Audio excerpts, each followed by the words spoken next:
नमस्ते नमस्ते दुवै हात जोडेर तपाईँलाई म यस कार्यक्रममा हार्दिक स्वागत गर्छु। साथै पवित्र त्रिएक परमेश्वर पिता पुत्र पवित्र आत्माको नाउँमा तपाईँलाई मेरो हार्दिक अभिवादन छ। धन्यवाद तपाईँलाई यस कार्यक्रममा तपाईँले आफ्नो बहुमूल्य समय दिएर छेउमा नजिकमा आएर बस्नु भएको निम्ति।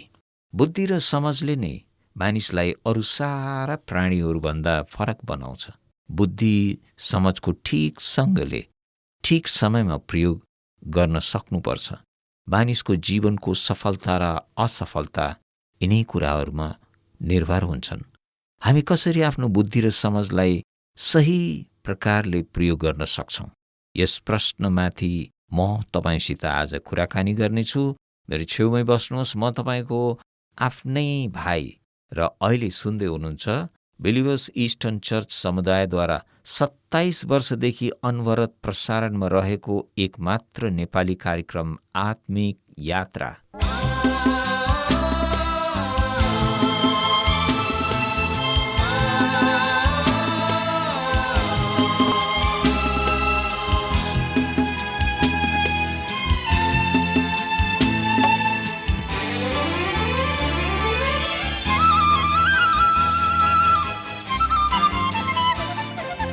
आत्मिक यात्रा यो कार्यक्रम एउटा यात्रामै रहेको छ।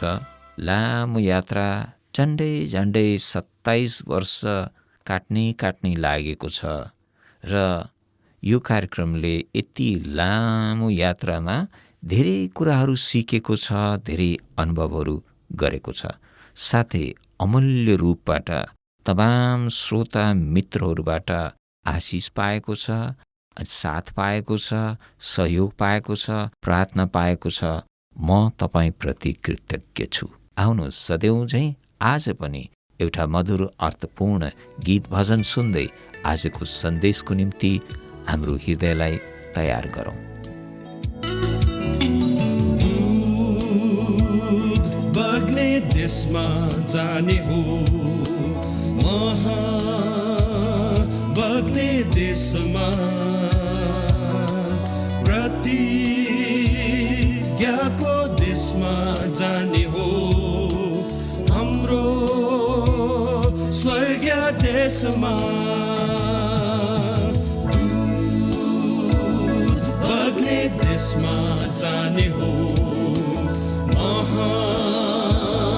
बग्ने देशमा प्रतिज्ञाको देशमा जाने हो, हाम्रो स्वर्गीय देशमा।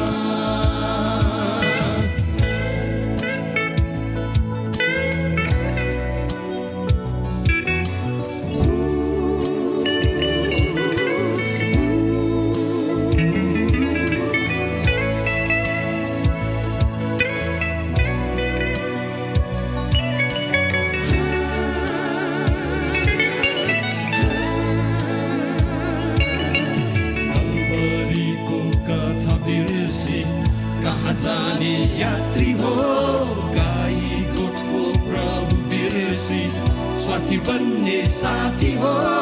कल्वरीको कथा बिर्सी कहाँ जाने यात्री हो, गाई गोठको प्रभु बिर्सी स्वार्थी बन्ने साथी हो।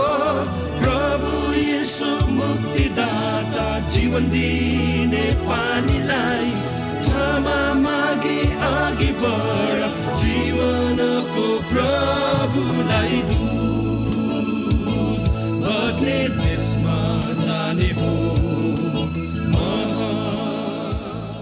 परमेश्वरले मानिसलाई ज्ञान बुद्धि र विवेक दिनुभएको छ।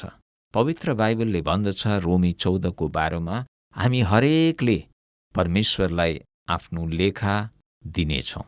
हामी हरेकले परमेश्वरलाई आफ्नो लेखा दिनेछौँ। अहिले हामीसँग कम्प्युटर मिसिन छ। कम्प्युटरले गर्ने कामहरू देखेर हामी दङ्ग पर्छौँ, होइन त? अहिलेको समयमा संसारको कुनै पनि कुनामा गएको आफ्नो प्रियजन, आफ्ना आफन्तहरू, आफ्ना साथीहरूसँग हामी क्षणभरकै समयमै सम्पर्क गर्न सक्छौँ, उसलाई देख्न सक्छौँ, बोल्न सक्छौँ, के गर्न सकिन्छ, के गर्न सकिन्छ। संसारमा ज्ञान धेरै धेरै बढेर गएको छ। एक दिन एक तानाशाहले कम्प्युटरकै सहायताद्वारा सारा संसारमा राज्य गर्नेछ। सायद यस्तो दिन आउला पनि। मानिसलाई जुन हिसाब गर्न धेरै वर्ष लाग्छ त्यो कम्प्युटरले एकैछिनमा टाकटुक छुस गरिदिन्छ। कम्प्युटरमा यस्तो क्षमता भए पनि त्यससँग ज्ञान, बुद्धि र विवेक चाहिँ छैन। त्यो कम्प्युटर मानिसको बुद्धिले बनाइएको हो। मानिसलाई यो बुद्धि परमेश्वरले दिनुभएको हो। सुँगुर अरू पशुहरूमध्ये एकदम फोहोर हुन्छ भने हामीलाई थाहा छ। बिरालो चाहिँ एकदमै सफा हुन्छ। त्यसको मालिकको काखमा त्यो लुटुपुटु गर्छ। त्यो सफा ठाउँमा बस्छ। अब सुँगुरले बिरालोलाई देखेर म पनि अबदेखि सफा सुग्घर भएर बस्छु, मेरो सन्तानलाई पनि सफा भएर बस्न सिकाउँछु, हिलो र फोहोरदेखि टाढै बस्छु भन्दै प्रगतिको बाटोमा लागेको अहिलेसम्म देखिएको छैन, होइन त? कि देख्नु भएको छ? लाखौँ करोडौँ वर्ष बितेर गए पनि सुँगुरको यो अवस्था परिस्थितिमा परिवर्तन आउने छैन। म तपाईँलाई यो पनि स्मरण गराउन चाहन्छु कि बाँदरलाई आफ्नो पुर्खा मान्नेहरूले यो विचार गरून् कि वनका ती बाँदरहरू पनि युगौँ युगदेखि त्यही अवस्थामा छन्। तिनीहरूले पनि आफ्नो अवस्थामा सुधार गरेर केही गर्नुपर्छ भनी सोचे जस्तो देखिँदैन। के देख्नु भएको छ? अहिले पनि तिनीहरू वन जङ्गलमै बस्ने गरेका छन्। कहिले कहिले चाहिँ बाटोतिर निस्कन्छन्, किनभने वनमा कन्दमूलहरू, फलफुलहरू सबै सिद्धिएपछि के गर्ने? खानलाई बाटोमै निस्केका हुन्छन्। विकासवादको सिद्धान्त यदि सत्य हो भने त बाँदरहरूले विकास गरेर अहिलेसम्म त मोटर हाँक्ने, सुकिला सुकिला घर बिल्डिङहरूमा आएर बस्ने भइसक्नु पर्ने हो, होइन त? तर खोइ त, त्यस्तो त भएको छैन। पशुहरू विकसित देशमा अचम्मका कामहरू गर्ने रोबोटहरू जस्ता मात्र छन्। उनीहरूमा उन्नति गर्नुपर्छ भन्ने समझ हुँदैन। हामीलाई थाहा छ गाउँघरमा स्यालले कुखुरा चोरेर लैजान्छ। कुखुरा कसैका निम्ति त ठुलै नै धन नै हुन्छ नि। गरिब मानिसले आफूलाई केही सहायता होला कि भनेर कुखुराहरू पालेका हुन्छन्। त्यो कुखुरा बेचेर पैसा आउँछ र त्यसबाट केही गरौँला भन्ने विचार गरेका हुन्छन्। गरिब मानिसहरूको सपना ससाना कुराहरूमा अल्झिएको हुन्छ, जोडिएको हुन्छ। तर एक दिन सपना छताछुल्लो हुन्छ। स्यालले कुखुरा चोरेर लगिदिन्छ। सपनाहरू नष्ट हुन्छन्। तर त्यो धूर्त स्याललाई अरूको दुःखको केही मतलब हुँदैन।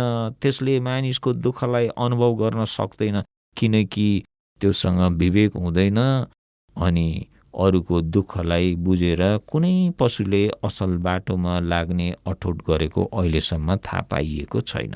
तराईतिर त हात्तीले ताण्डव नै मच्चाउँछन्। हात्तीलाई पशुहरूमध्ये सबैभन्दा ज्ञानी मानिन्छ, होइन? धेरैले ठुलो आदर गर्छन्, नमस्कार पनि गर्छन्। थाहा पनि त्यसले गरेको उपद्रवका निम्ति त्यसलाई कहिले पछुतो हुँदैन। यिनै आदर गरिने हात्तीहरूले घर परिवारहरू बर्बाद बनाएका हुन्छन्, मान्छे पनि मार्छन्, किनकि त्यससँग विवेक हुँदैन। सृष्टिकर्ता परमेश्वरले नै पशुहरूलाई यसै किसिमबाट बनाउनु भएको छ।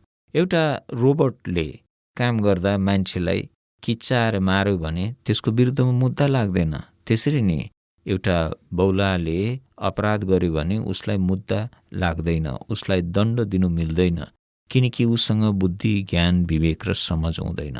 परमेश्वरले पशुहरूको न्याय गर्नुहुन्न, किनकि उहाँले तिनीहरूलाई विवेक र ज्ञान दिनुभएको छैन। तर मानिसलाई परमेश्वरले बुद्धि, ज्ञान, विवेक दिनुभएको छ। यसकारण यो संसारमा जिउँदा हामी जे गर्छौँ त्यसका निम्ति हामी आफै जिम्मेवार छौँ।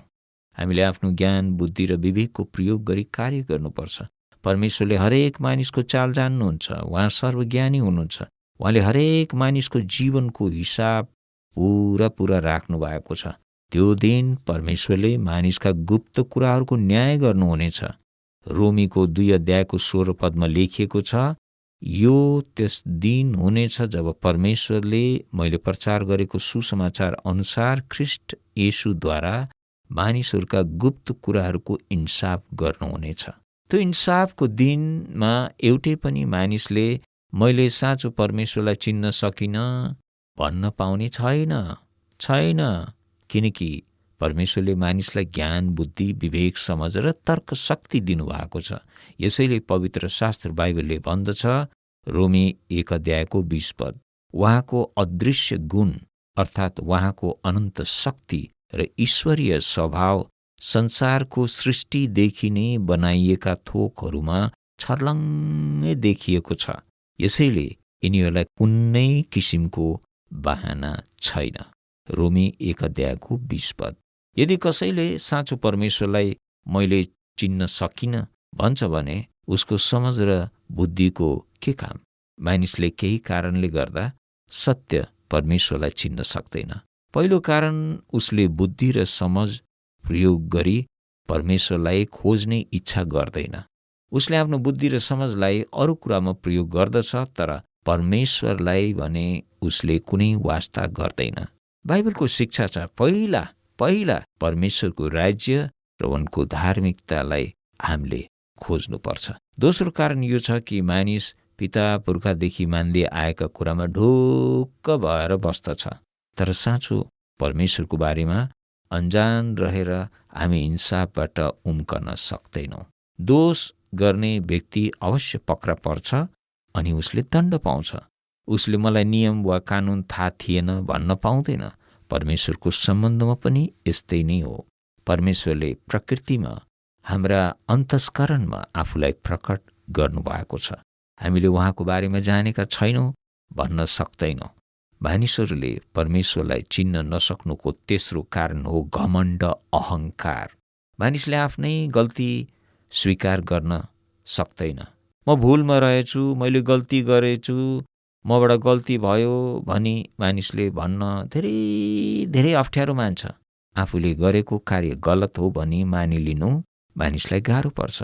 आफ्नो गलत विचार पन्साएर साँचो परमेश्वरमा विश्वास गर्नु मानिसलाई फलामको चिउरा चपाउनु सरह हुन्छ, किनकि उसको हृदयमा घमण्डले बास गरेको हुन्छ।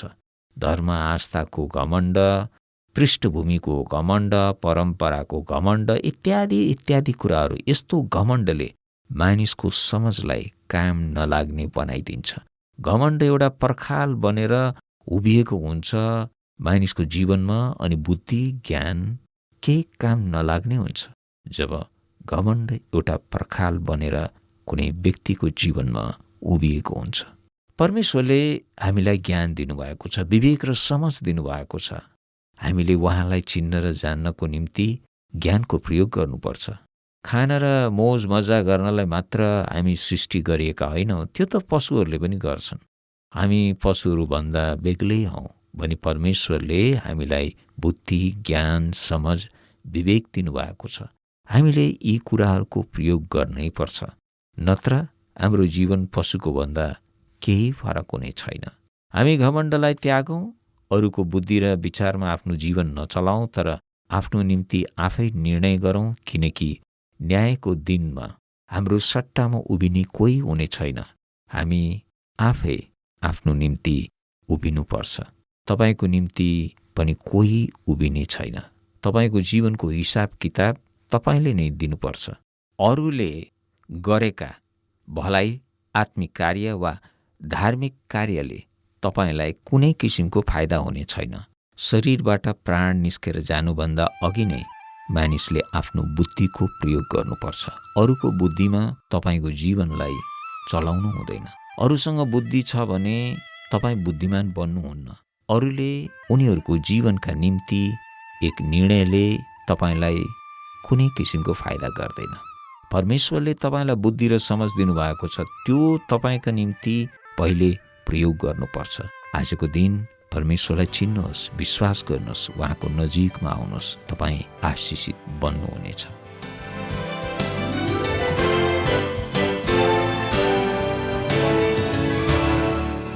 कस्तो अद्भुत अचम्मका कुराहरू तपाईँहरू मेरो अगाडि छन्, होइन त?